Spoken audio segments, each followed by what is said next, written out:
Itulah yang memang menghiasi pemberitaan di Indonesia saat ini adalah KPK, KPK, KPK. Khususnya adalah banyak kritik yang ditujukan untuk KPK karena meminta maaf dan mengaku hilaf atas OTT dan penetapan tersangka 2 prajurit TNI pemirsa. Itu akan saya bahas di Apa Kabar Indonesia malam hari ini. Di studio TV One sudah hadir di sini Mas Yudi Purnomo yang merupakan mantan penyidik KPK. Nanti bolehlah sharing-sharing prosesnya itu bagaimana sih menyidik kasus hingga kemudian penetapan tersangka. Mas Yudi, selamat malam. Assalamualaikum. Waalaikumsalam, selamat malam Mbak. Saya sudah melihat di sini juga Bang Saur Siagian, Waketum Pradi dan juga aktivis anti korupsi. Bang Saur. Saya hijau, Bang Yudi hijau, tapi enggak. Saya di tengah-tengah.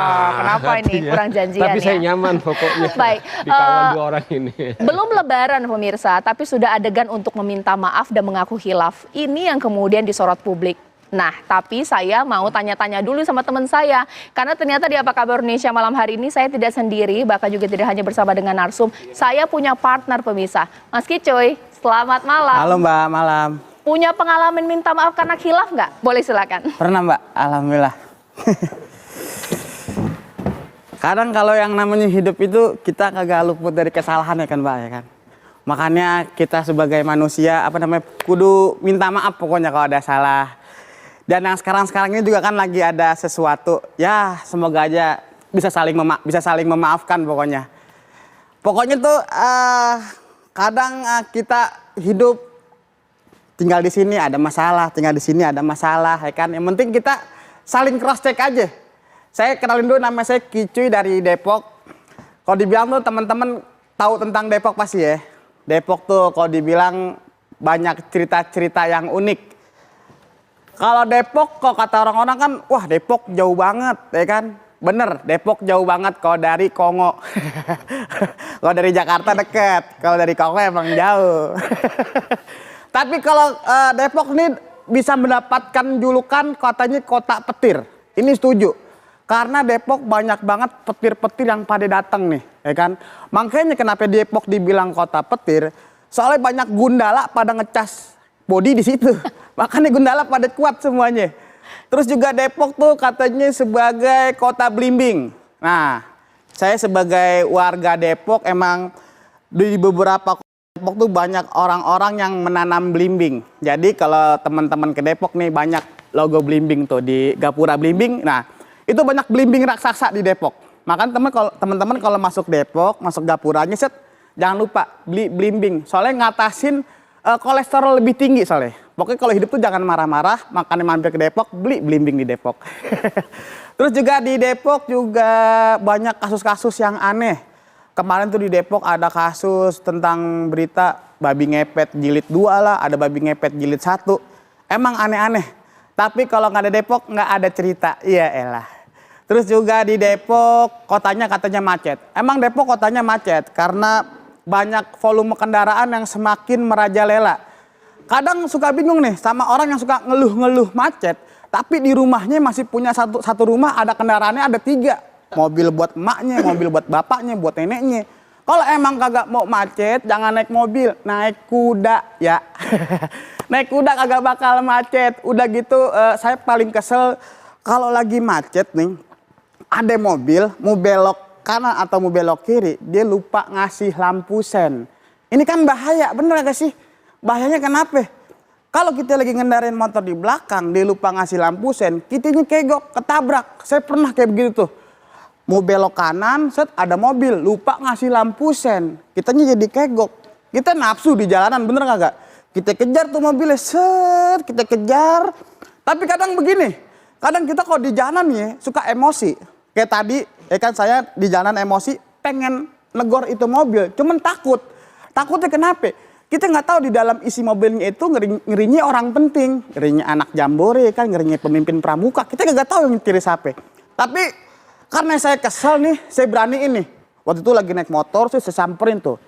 Saya pepet kaca dekat setirit. Saya bilang kan, buka, dibuka, Saya kagak jadi marah-marah. Langsung minta maaf, soalnya yang bawanya ini pelatih fitness. Badannya gede. Jadi serem banget. Pokoknya buat teman-teman, jangan lupa ke Depok. Karena Depok kotak yang paling asoy. Oke. Terima Oh, kasih. banyak pelajaran dari Bang Kicu ya, harus pakai lampu sen kanan kiri dulu ya. Iya. Kalau perempuan biasanya belok ke kiri, sennya ke Bener. kanan. Bener. Baik, makasih Bang Kicu. Makasih, Mbak. Ini mungkin pelajaran juga ya. Apakah kita ketika melakukan sesuatu harus kasih dulu nih. Oh, ini saya mau ke sini nih, saya mau ke kanan atau kiri. Untuk konteks korupsi, nah itu mungkin Mas Yudi boleh ditambahkan juga berdasarkan pengalaman. Waktu menyidik kasus, mungkin ada satu yang bisa jadi menyangkut Polri atau juga TNI. Harus lapor dulu nggak? Sen kanan, sen kiri juga nggak sih? Bagaimana? Jadi gini, KPK itu adalah lembaga independen. Itu yang pertama. Ya. Kemudian yang kedua, proses yang dilakukan adalah penegakan hukum. Sehingga ketika penegakan hukum maka dilakukan oleh instansi yang melakukan. Ya. Kemudian yang ketiga sifatnya adalah rahasia.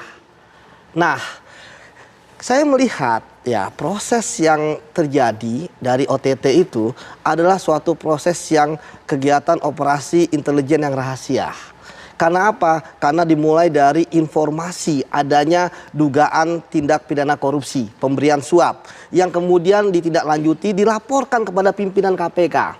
Nah, pimpinan KPK ya ketika ekspos mengenai adanya dugaan tindak pidana korupsi, ya di situ mereka kalau setuju bahwa yakin nanti akan ada pemberian uang misalnya, Ya. mereka sudah mendapatkan laporan siapa calon pemberinya, siapa penerimanya, profilnya, dan apa instansinya. Jadi sudah dilaporkan semua kepada pimpinan KPK, sehingga kemudian pimpinan KPK ya membuat surat perintah penyelidikan. Itulah dasarnya ya penyelidik KPK melakukan OTT. Jadi tidak bisa Sebentar, pimpinan ketika expose, misalnya salah satu entah itu pemberi, penerima, ada unsur militer di sana, wajib tidak memanggil Puspom?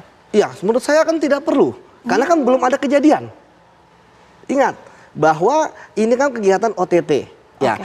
ketika kemudian terjadi penangkapan, ya, di mana ketika tertangkap tangan, kenapa tertangkap tangan ini selalu pelakunya divonis bersalah? Karena di situ sudah ada barang bukti, nggak bisa lagi mengelak, Ya. gitu ya. Disitulah kemudian kan bisa dilihat. Ketika ditangkapin satu-satu ya, entah itu yang ada di lapangan atau kemudian yang terlibat dia berada di tempat yang lain, ya itu ketika kemudian hasil pemeriksaan ya diketahui ada unsur misalnya militer gitu ya. Kalau polisi kan bagian dari penindakan oleh KPK karena sudah sipil gitu kan. Nah itu tentu akan koordinasi ya kepada instansinya masing-masing, dan ingat bahwa Koordinasi setelah penetapan tersangka? belum. Oh, belum. Sebelumnya tentu akan koordinasi Oke. bahwa kami telah menangani ini. Ingat bahwa belum tentu bahwa yang ditangkap itu dia terlibat. Kadang-kadang saya pernah misalnya ajudan, ya nanti setelah diperiksa itu nanti akan dibawa oleh POM Ya. gitu kan. Jadi sebenarnya ini intinya adalah komunikasi yang baik. Oke. Ya, bagaimana komunikasi bisa dilakukan gitu ya. Bagaimana informasi-informasi yang sangat krusial gitu kan, Ya. pelibatan sebatas konteks bahwa tidak mengintervensi KPK, ya, Baik. gitu kan? KPK juga tidak melampaui kewenangannya. Jadi Baik. itu yang menurut saya akhirnya ini baru pertama kali kemarin terjadi gitu kan, sampai kemudian pihak KPK meminta maaf. Saya pikir ini kan penegakan hukum, ini kan bukan hubungan interpersonal ketika ada salah, ada hilaf, minta maaf. Ketika ada suatu kesalahan, ya itu prosesnya adalah ketika hukum, ya di proses hukum juga misalnya pra peradilan.